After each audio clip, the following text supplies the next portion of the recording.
So the big thing for Enlisted on June 13th was actually Enlisted was at E3. E3 for Enlisted was very disappointing considering how the official Enlisted stream worded it. Basically, the big thing was an ad for the game at the Future Game Show. Nothing else was showed. They did reuse a code for some free stuff, so if you have not used the promo code for Enlisted, ENLISTNOW, follow the link in the description and get some more free stuff. I can't recall what it was when I redeemed it, but I think it should be a couple days of premium and silver orders. Even if you've already played the game and you've not redeemed this code yet, you can get some more free stuff. So in today's Enlisted video, we're going to be talking about the dev Q&A, which just came out for Enlisted. So if you didn't know, a lot of people were actually able to ask their questions to the developers of Enlisted from the Reddit, from even the Enlisted website, as well as the forums and some other places. So they received over 2,500 messages, and they're trying to pick from the most relevant and interesting questions that they were asked from the current stage of development for Enlisted. They have enough of these questions to have like dozens of Q&As, and hopefully get one like bi-weekly or something every 2 weeks, which would be really cool. But the first thing we're going to talk about is the game mechanics. So the first question that was asked was, are there plans to add female characters to the game? And basically they said yes, we have plans for historical squads where women actually fall. Now, a lot of political stuff is around this, so I'm not really going to comment other than that, but I think it's really cool that they are going to include a lot of different squadrons from, females in World War II. Are there any new soldier classes to look forward to, for example, medics? We are considering different versions of new soldier classes which may appear in the new enlisted campaigns, but it's too early to say what kind of classes they will be. So basically they are looking into what other classes they could put in the game. Will it be possible in the future to upgrade weapons not only through the improvement mechanics, but through the addition of add-on modules? This question basically means, are they going to put attachments on guns? And basically they said there wasn't that many attachments in World War II, but the ones they can put on guns, they will try to put them on like bayonets, grenade launchers, and sniper scopes. Is it planned to implement a replay mechanic to the game? Yes, in the near future. This question was also answered on the last Q&A, which was on the official Enlisted stream. Which customization options will come first? Options such as uniforms, weapons, faces, and player name. We will start with the most highly requested customization options, the ability to change the soldier's name, faces, and they should be coming, soon enough. The next question is a question about matchmaking. So, is my campaign level or skill affecting the opponents I fight in each battle? I'm going to sum this up. Most of these questions, which have paragraph long answers, I'm just going to sum up because it would be annoying to just read every single one of them. So, not for now. So, what this means is that skill-based matchmaking and campaign-based matchmaking is not in Enlisted. Now, they go through this paragraph talking about how explosive packs can kill tanks and, one bullet can kill a 5-star soldier.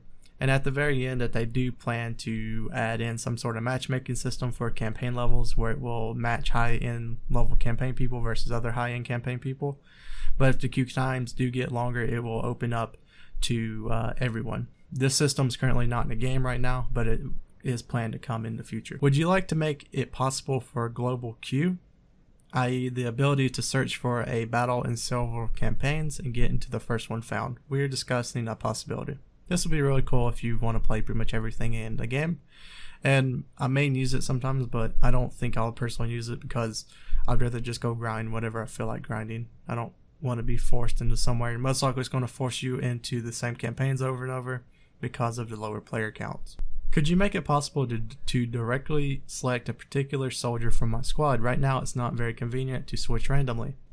Yes, we are currently working on a better way to select a soldier. Additionally, with the improved system, switching will not throw you over to a badly wounded soldier, giving priority to soldiers who are in better fighting conditions. If this is talking about whenever a soldier is on the ground and has to medic back up, I agree with this, but if it's just saying, hey, this soldier has lower health than the other soldier, we're going to send you to someone who has full health, I don't agree with this. I think it will be a terrible thing because in Enlisted, like they've said before, the time to kill in this game is super low anyway, so a soldier which has like 1 health versus 100 health is not a big difference, and maybe the 1 health dude is actually closer and able to engage the enemy better. So the next question is a pretty long answer. I'm going to sum it up again. The mechanics of picking up a weapon is currently not very convenient. You have to spend a couple of seconds on this. Are there plans to improve it? Basically, their answer to this is that soldiers were never welcomed picking up weapons, and they don't want the situation of where people would just pick up weapons instead of building ammo crates. So they don't really want you to survive on picking up weapons. They want it to be a last resort. The next question is a really pointless question, but we're still going to cover it. Do you plan to add bipod mechanics for machine guns? It's already there. There's an answer to that question. Will rank 5 soldiers remain the highest in the game? At the moment, we have no plans to increase the maximum rank of soldiers, but after the 5th rank, there will be another level of upgrade, veterans. But it won't work quite the same way as ranks. Stay tuned. Pretty good answer. We already kind of knew veterans was coming anyway. The next one we're going to talk about is AI. So, do you have plans to further improve the AI commands? Right now, it does not allow you to do everything you would like to do. Of course, we have already talked about this in the past, for example, in this article. But this is a lot of work and will take some time. Yes, AI is very complicated, and hopefully they keep working on it and get some more stuff for AI to do, and it'd be really cool. So the next section of questions are for vehicles. Will you give the pilot a parachute? Yes, but it's not on the priority list. Basically, they've already said this before, but it's a question that has been asked. The real answer to this question is that most pilots will be out of zone anyway to be able to be effective on the battlefield, and if they're parachuting down outside the map, it will just kill them anyway, because if you go outside the map, you have that gray area, and most likely people will just die anyway. So it's not a very high priority thing they want to do, and hopefully this question can quit being asked. The next question is a really simple question, but they gave a very complex answer to it. Why are armored vehicles so hard to control? Moving, aiming, and shooting requires serious coordination and experience. That's not what I see in War Thunder, for example. They made this like 3-paragraph thing about saying, you know, they think World War II tanks should drive slower, should be harder to control. But basically the answer to this question is that they want the combat to be focused on infantry. The next section is campaigns and missions. So how many campaign levels and missions do you consider enough to have a campaign complete in terms of content? This is specific to each campaign. We try to add as much weapons and equipment as possible from the battles of particular campaigns, as long as they don't mess with the balance of the game overall. The current campaigns are expected to have over 40 levels in their final version. So that's pretty cool. 40 levels I think is going to be pretty good.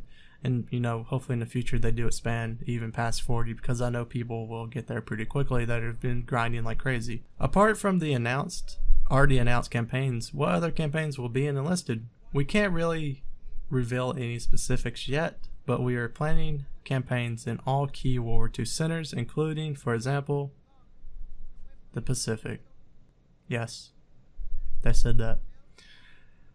The next question is the extra mission goal of the invasion of Normandy airfield is interesting. Can you tell us what it showed in the test? Should we wait for more extra mission goals or even major ones?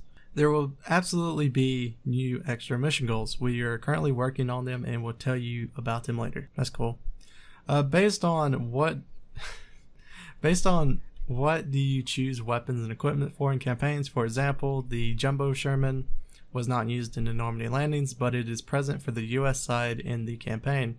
The first weapons and equipment that appear in the campaign are those that were historically used in the battle, which the campaign is focused. They have been absolute priority. However, there are situations where one side clearly lacks some tools for good balance. Therefore, we're using the principle of adding content. If the equipment and weapon exist during the battles reflected in the game's campaign, they have a chance to appear in the campaign itself. To put it simply, the same Jumbo was created during Operation Overlord, which is the theme of the Invasion Normandy campaign. Basically what this question is, or this answer is that if it was there, it's a possibility it could be added to the game. But they're going to focus on historical things for the early campaign levels, and then going forward of content probably past like level 10, you'll start to see stuff that was not historically accurate or even there. Can you tell us about the balance of missions? We study battle statistics and player feedback. Based on that data, we make changes that should be better affect the balance in a specific situation. There are many factors at play when it comes to balancing missions, such as number of reinforcement points, the time it takes to capture points, location of respawn points, location geometry, and more. If you didn't know, Enlisted did this pretty cool thing during the closed beta where they, or it might have been alpha, but they released some of the heat maps for the maps, and it was really cool, and hopefully they do more of that in the future, as well as they gave stats of what campaign or what side was doing better in the Battle of Moscow. So the next question is a pretty important question. I'm going to cover it full detail even though it's like paragraphs long. I really enjoy playing multiple campaigns, but it takes a long time to level up everywhere, and it is holding back factor for me. What's your opinion on this? Would you like to add something to make it easier for the active players to enter a new campaign?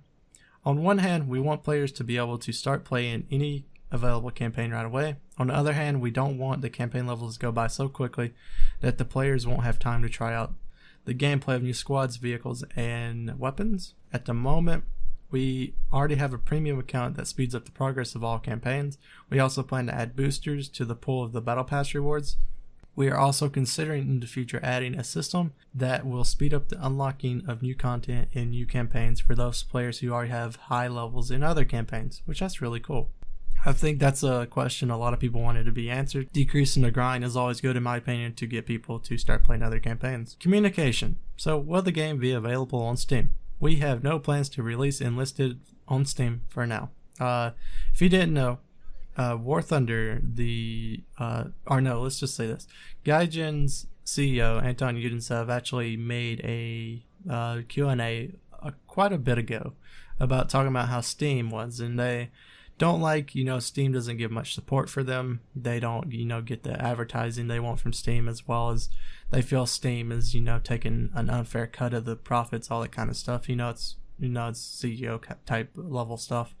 But from seeing that, it seems like Gaijin in general does not like Steam anymore, and I assume that Enlisted probably will not go to Steam ever just because of that. Here's a question that I personally is interested about: whether there be personal stats or leaderboards in the game. We have such plans, but we will tell you about it in a separate dev blog. So this sounds like this is coming soon if they're already talking about it being in a dev blog. So hopefully we get leaderboards and stats soon in the game. And then that is pretty much the end of the Q&A, but they did do a little bit of like a footnote of more questions or more stuff they said they're going to add in the game. The first thing that they said they're going to add to the game in a future update, or in a little bit, is the ability to destroy rally points remotely without having to return to it. Choice of language for the combat commentator. The ability to try out a premium squad at practice range without buying it. Improve the academy interface, in particular add a link to the soldier in the squad so you're able to get rid of some of the clicking, I assume. From my personal view, I think this Q&A was a very good Q&A. I hate whenever Q&As have like weasel words or we plan to add this, no comment. It's like a bunch of those questions happened in the War Thunder Q&As, but I'm so glad that this Q&A is more of a direct, this is what is the question, this is an answer type of deal. So I hope everyone has a wonderful day, and I'll see you guys in the next video.